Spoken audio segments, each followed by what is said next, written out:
Hi VC, it's Rob here with another video, and this video is mainly new releases but a couple of old classics to start off with. A bit of talk about the coronavirus at the end of the video, but yeah, got plenty of new stuff to show. But I'll start off with a couple of older albums that I picked up just after Christmas. So the first album is this one, and it's John Barleycorn Must Die by Traffic, and this album's from 1970, and I picked this up from my favourite record shop in New Mills for £12, and it's got a really nice gatefold with it, and it's on Island Records.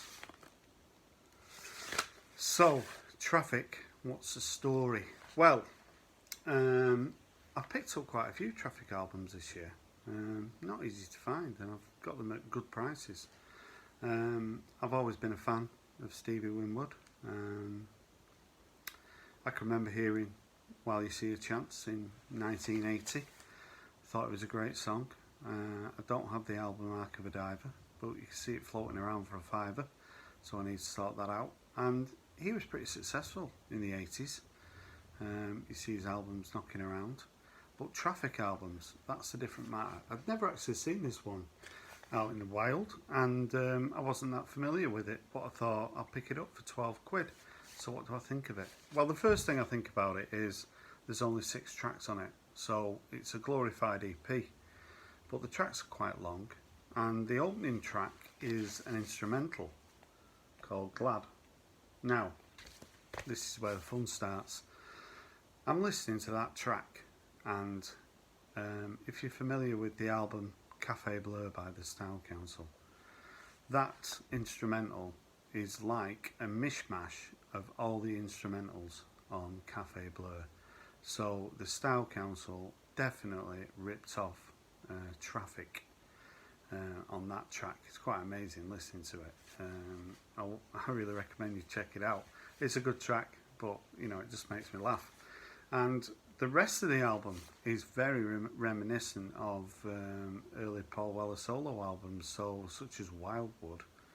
You know, you could get rid of Wildwood and maybe get this album. I mean, Wildwood is one of my favourite Paul Weller albums, but considering this was over 20 years before it, I can certainly guarantee that Paul Weller listened to this album, and it's a good album despite only being 6 tracks long. So yeah, John Barleycorn Must Die by Traffic.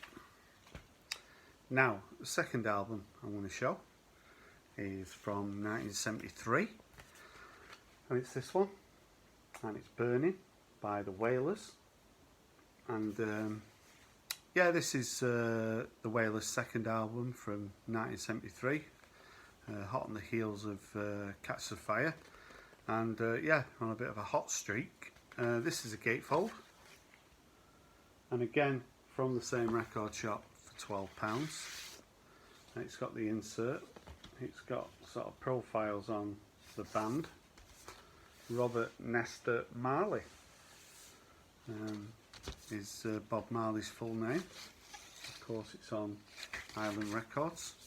And this is the last album to feature Bunny Wailer and Peter Tosh, and it's highly regarded, and I've played this quite a lot. I picked up quite a few Bob Marley albums, but to see this Wailers album, you know, no hesitation in grabbing it. Get Up, Stand Up, the opening track, I Shot the Sheriff. It's a real sort of civil rights sort of call to arms record. And from front to back, it's an excellent album. I mean, my journey through reggae is pretty limited. I'm a fan of reggae, but it's never really been what I'd call a priority. Bob Marley, I mean, I watch, there's not many channels on the VC that show reggae, not that I'm aware of anyway. John Downing, the 6-inch pianist, when he does needle drops, I always like the tracks he plays. And Steve, Psych in the Valley, when we met at the VC meetup in Bristol, we were talking about reggae and dub reggae, and yeah, I'm a fan, but it's just been pointed in the right direction really. But this year, hopefully, I'll pick up quite a bit of reggae. So yeah, Burning by the Wailers. Now, the next album I'm going to show is, so I'm recording this on Thursday, I'll probably upload it on Friday. But yesterday, Wednesday, went doing a little bit of shopping at Sainsbury's. Now, Sainsbury's, big supermarket in the UK. To get in there, there's a queuing system. So I took my place in the queue, probably in the queue for maybe 5 or 10 minutes. It does take a little bit of getting used to queuing up to get in a supermarket. And as you enter the supermarket, the staff are talking to you like you're boarding an aeroplane. So, you know, it's all a little bit foreign to me. But, you know, restrictions, keeping people apart, really important during this coronavirus. So, yeah. So I'm wandering around Sainsbury's like you do, filling my trolley up with the goodies, quite a lot of fruit and veg, trying to get on a healthy streak. And they do sell vinyl there. So I wandered down the DVD aisle and the vinyl aisle, and I saw this album. And it's the very best of the Stone Roses. So this is a double album. The Gatefold there, Ian Brown, Remy, Manny and John Squire. And then here we've got quite a few of the picture sleeves to the singles. So I've just recently uploaded a video, my favourite Manchester bands. I think I had the Stone Roses at number 4. I do love them, but it's just they never released enough material really to get any higher than number 4. This has got quite a colourful insert as well, as you'd expect. Not sure whether John Squire did the artwork, but he's very talented and a great guitarist as well. And I took a picture on my Instagram of my shopping trolley, a few vegetables around it to give a good impression, and this album in the basket, and there was a lot of fun comments and yeah, a lot of likes. And that's the thing about Instagram. If you're not on it, it's there's quite a lot of people from the VC on Instagram, and it's just a way for us all to keep in touch off YouTube really. I'm not really on Facebook, so I'm kind of missing out on that one. I mean, this album's got quite a lot of tracks that weren't ever on albums. So One Love is on here, Sally Cinnamon, Elephant Stone, the first single. I don't have Second Coming, so 10 Story Love Songs on here. Also,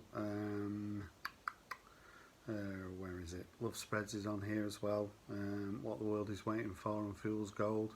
So this is a really strong compilation, and it was £22. So I went on Amazon and it's 27. So I decided to grab it, and yeah, nice addition to my collection. The very best of the Stone Roses. Now, let's get on to the new stuff. And before I show some new stuff, a couple of channel shout outs. John, Baggy Hi-Fi, I think he's up in Durham somewhere. Quite a new channel on the VC, very entertaining. Starts his videos with hi cats and kittens, always makes me smile. Well worth checking out if you're not aware of John. And another new channel is Gatefold 33, Dale.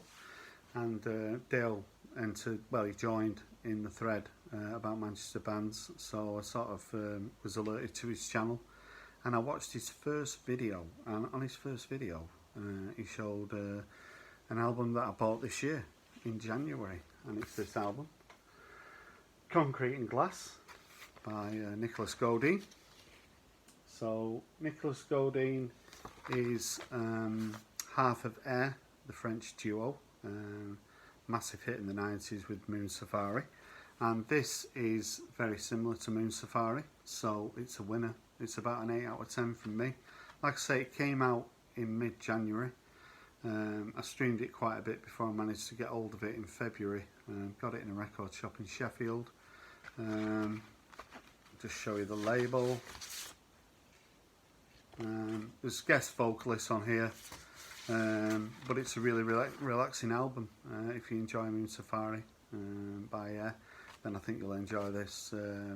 Dale, Gatefold 33, said when he first played it, he wasn't too sure, but after a couple of listens, I think he was enjoying it, and yeah, I'm certainly pleased to pick it up this year. So yeah, Nicholas Godin and Concrete and Glass.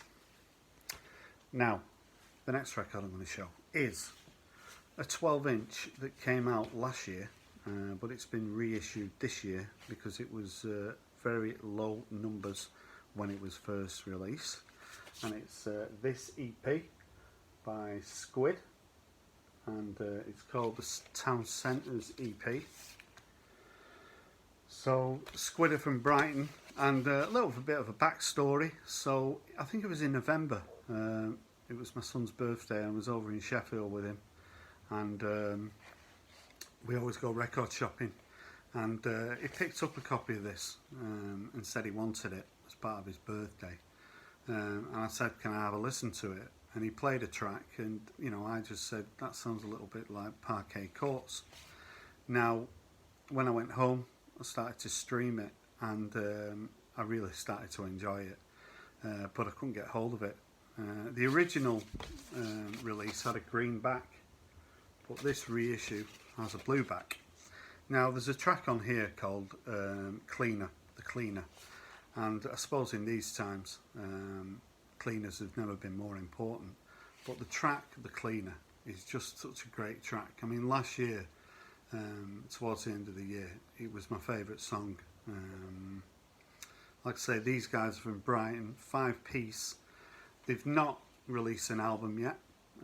If you go and search Squid, they've done a track called Houseplants, which is a really fun song.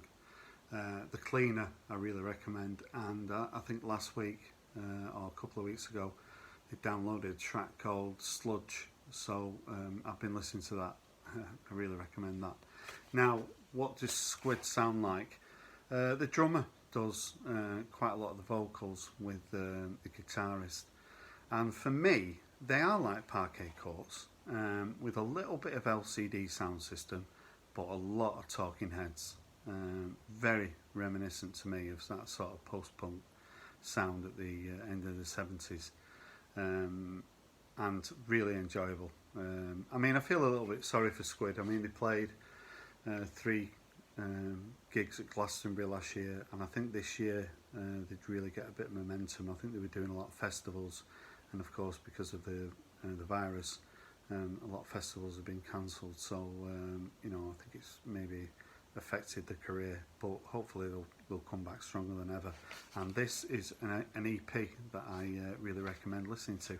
I mean, a couple of tracks on quite ambient, but the track The Cleaner, give it a listen. So yeah, the Town Centres EP by Squid.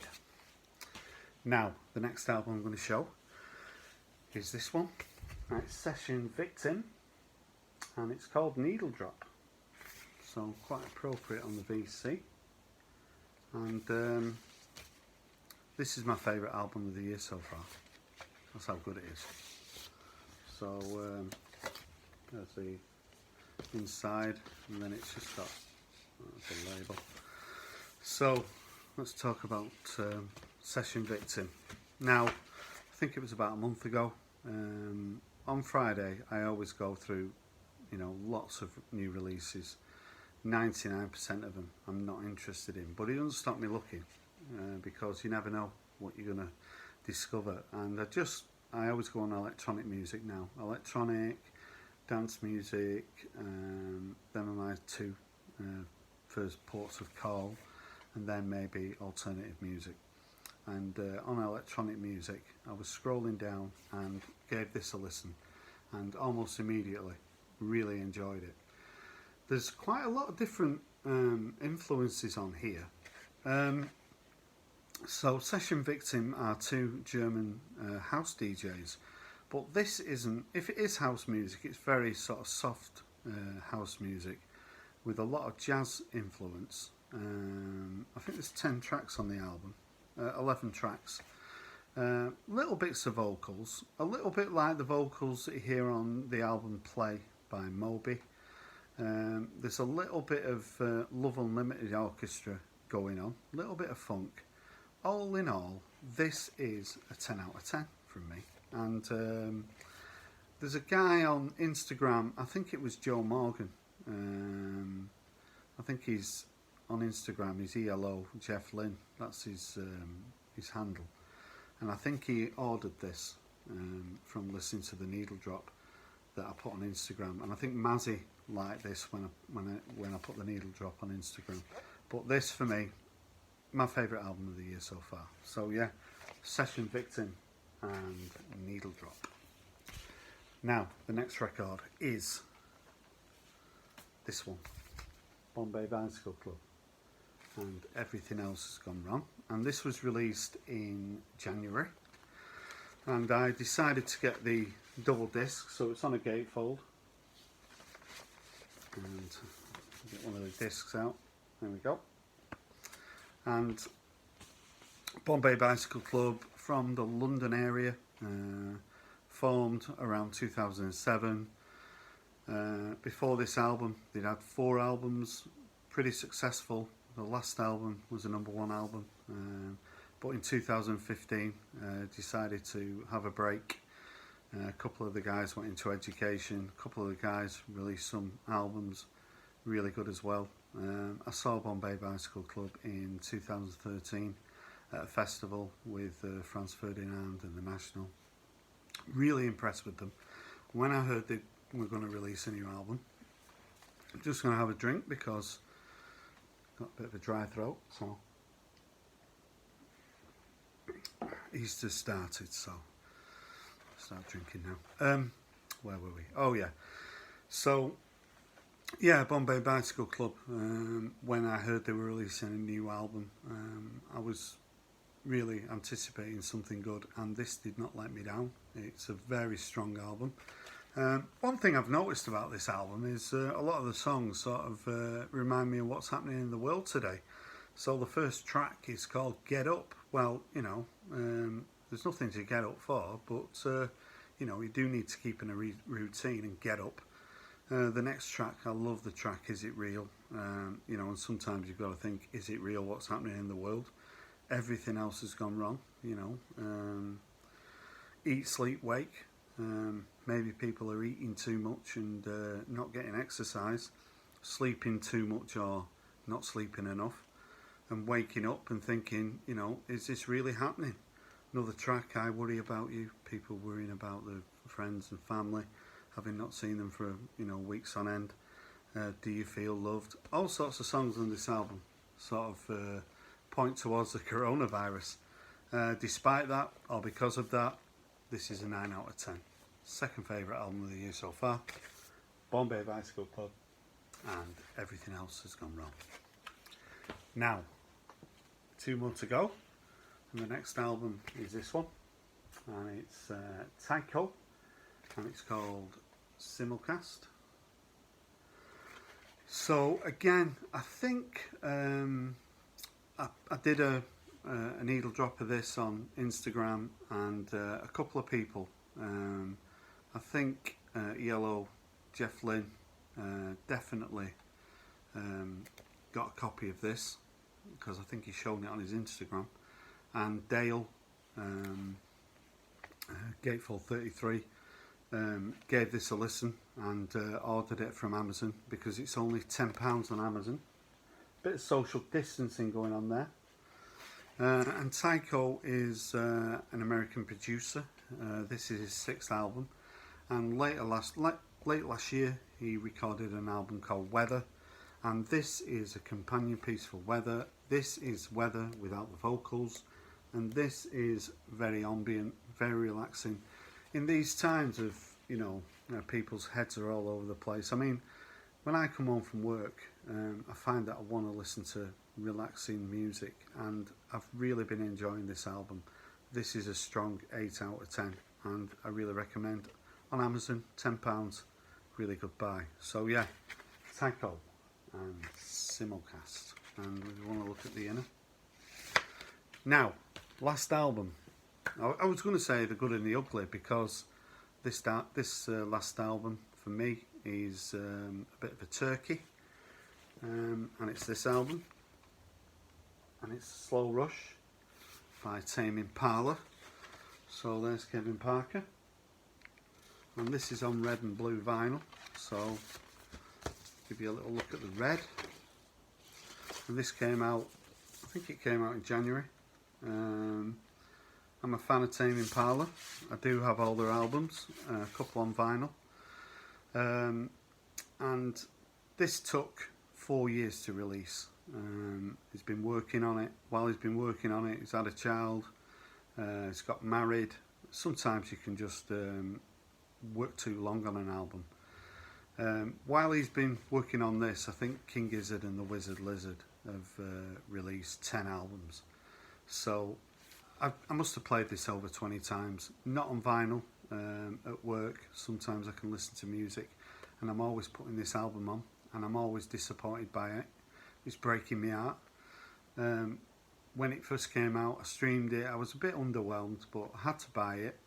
I've seen a lot of people showing that they bought this on the VC, but I've not actually heard anyone talk about it. So, you know, I'm talking about it and saying it's a major disappointment.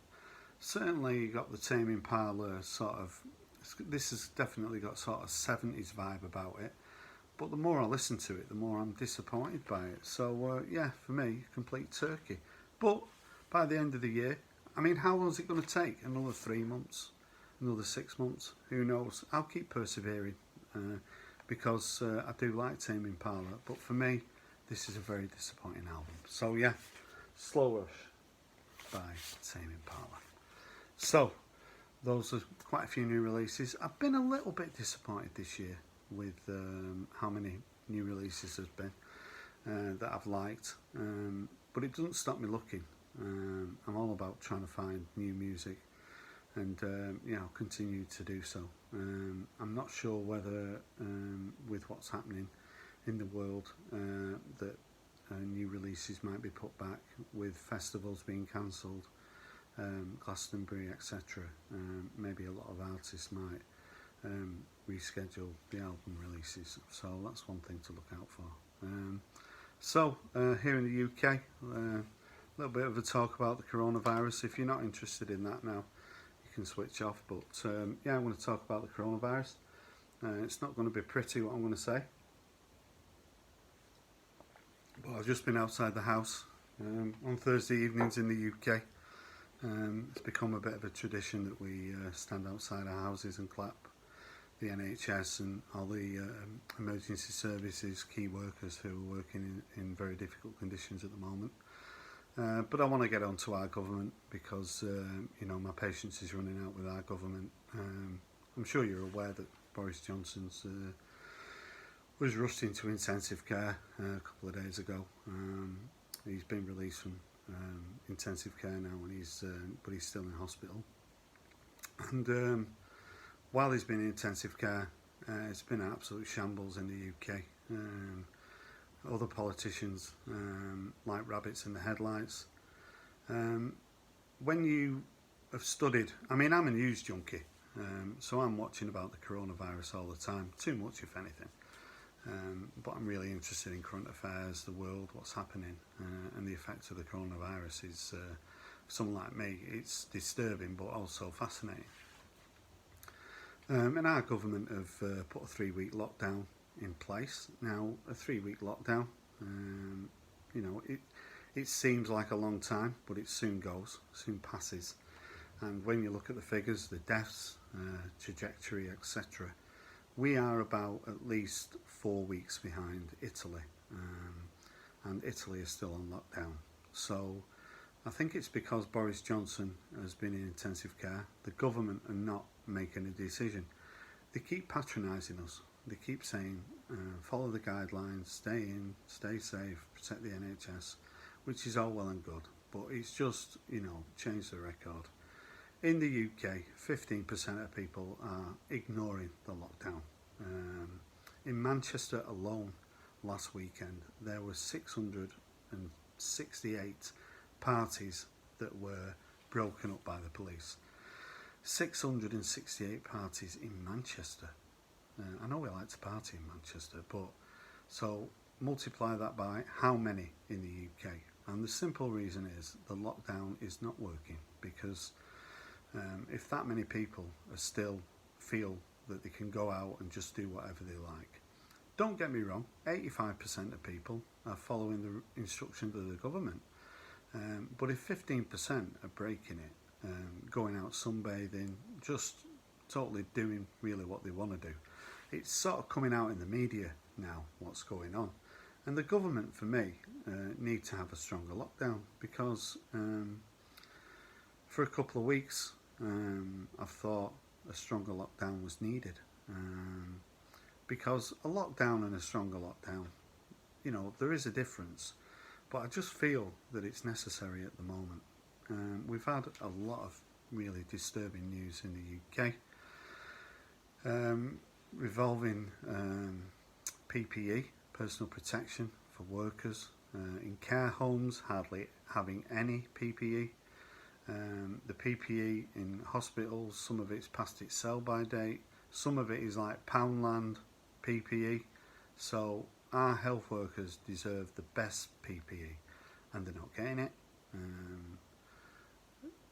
We've had numerous doctors and nurses who have died due to the coronavirus. Some of the figures out of Italy, I mean, over 100 medical staff dying with over exposure to the coronavirus. I mean, when the coronavirus first came, it was if you had underlying health issues, but me or you could fall foul of coronavirus. 14 bus drivers, people who work for London Transport, have died due to the coronavirus. They get out of bed, they go and do a job for not a great amount of money, and they've been exposed to the coronavirus. They were not suffering health problems. They were healthy workers, and they've died just driving a bus.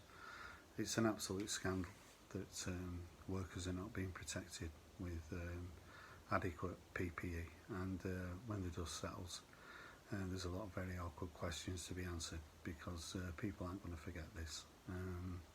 Of course, it's a global emergency.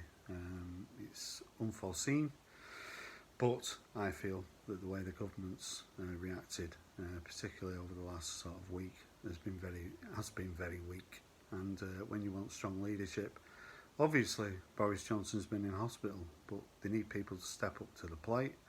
And I'm not saying they're not doing the best, but their best is not good enough. I mean, it's so interesting to see our politicians stand at lectures and tell us about social distancing. The Prime Minister has coronavirus. He is in hospital. Our Chief Medical Officer has had coronavirus. The Health Secretary has had coronavirus. Michael Gove, one of the top guys in the government, is in social isolation. Why is it that the British government are the only government, from what I can see, where top officials and even the Prime Minister have had coronavirus? Something has gone wrong, drastically wrong, and they still won't answer the question about the lockdown. How long is the lockdown going to last? There's absolutely no chance the lockdown will. We've got at least a month, and then you've got to think about the exit strategy. That's a new buzzword in the UK, but if you've got an exit strategy, you've got to test. And the government have said by the end of April they're going to do 100,000 tests in a day, and at the moment we're doing under 20,000. So there's got to be a drastic increase in the amount of tests, because if we're not testing, then we don't know where the problems are and we can't solve them. So testing is a major issue. Of course, everyone in the world wants a vaccine, but that could be 12 months away or even longer. So obviously governments all over the world are struggling. I mean, in America it's absolutely frightening what's going on in New York. The deaths from 9/11 were 2,700. The coronavirus has already killed over 7,000 people in New York alone, and a lot of black people in New Orleans and Chicago. It seems to be the people, low income people, who are really falling foul of this coronavirus. And when it's all going to end, heaven knows. I think that's enough. I could talk about it for hours, but yeah, it affects everybody on the VC. I know some people just want to see the records, and yeah, I understand that, but I'm a member of the vinyl community, and the coronavirus, COVID-19, is a huge world issue, and I want to let you know how I feel about it. So yeah, Boris Johnson, hopefully, is making a speedy recovery. But there's a lot of questions to be asked about how the British government are handling this crisis. So let's get back to the records. This is not Newsnight. It's not Fox News. It's my name's Rob Walker. Let the music play. I show records. I've shown a lot of new releases tonight. If you've got any comments about the records I showed, if you can remember that far back, if you've got any views on the coronavirus, I'd love to hear from you. If you're a new subscriber, thanks for joining in. And if you're an old subscriber, thanks for hanging in there. So that's it from me. Have a great weekend, and bye for now.